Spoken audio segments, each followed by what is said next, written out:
Hey there, TigerShark here again with Okano. For this week I played a game called Dollmare. I originally played the demo and then wrote a review on that, but I actually enjoyed the game so much I ended up buying the game and playing the full thing. It's available on Steam for $5. I will keep the footage from earlier parts of the game or even just the demo to avoid spoilers.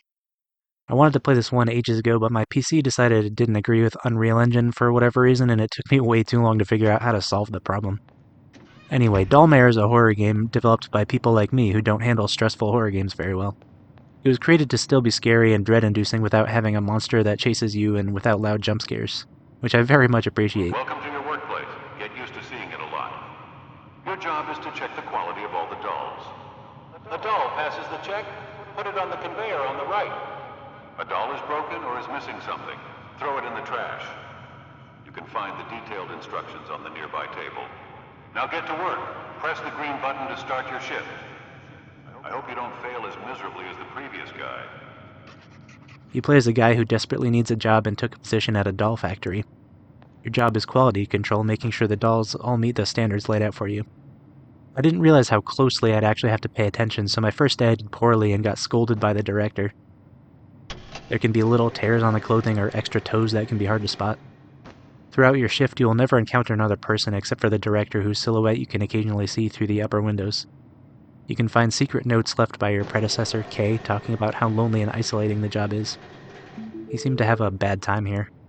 The notes detail the changes he went through and reveal more of the background of the factory and such. I didn't find all of the notes. I'll of course go through again and try to find them. I kind of assume the good ending is unlocked if you get all the notes, as I got the bad one. There's definitely something weird going on at the factory. You'll notice some strange things happen around you, like dolls appearing where they shouldn't be. Some of the dolls you inspect will move their eyes or say creepy things. The game isn't fully scripted, so events are randomized and no two playthroughs are the same. There's definitely some questions I have about the whole factory process, but it seems Kay asked them as well, so it's part of the game. But why do we throw dolls away for a simple tear in the clothing? Who's assembling the dolls in the back room? And when you miss something, the machine dings and the director immediately knows what you missed. Which makes me wonder, why am I necessary at all? I missed 4 or 5 things on the first day, but the machine caught them. So why not just have the machine check them all? I'm a redundancy. Kay had these same questions. Anyway, I think the ambience and general vibe was really creepy and well done.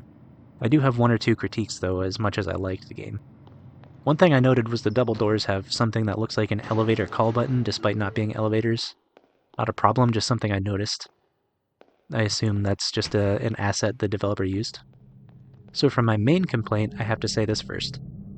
As the workdays progress, there are more things you have to check the dolls for. You can repair them, check them under a UV light, even x-ray them.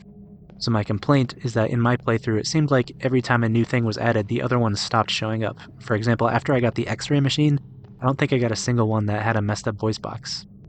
Then after getting the UV light, I still didn't get any of those, and I also stopped getting ones with anything for the x-ray to detect. Like the game put all the priority on the new thing and forgot about the old ones. So the game took only about 2 hours to get the first ending.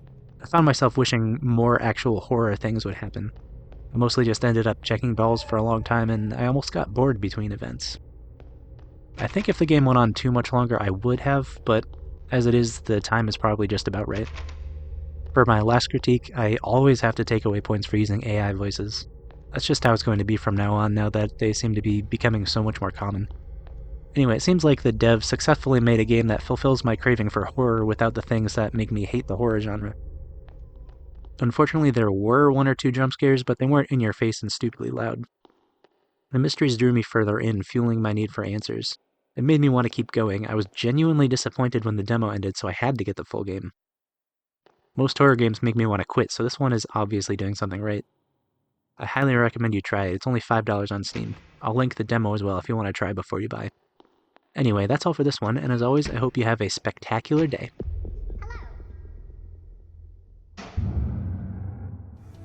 I have other channels and projects that I would love for you to check out. I have a second channel called Drawing with TigerShark, where I illustrate movies I haven't seen based on the Wikipedia description. I have an EP on Spotify called 5,555 Miles as my one-man band called Power Mouse. And finally, I have a clothing brand called Studio Duck Apparel featuring original artwork that I create myself. The links to these things will all be in the description.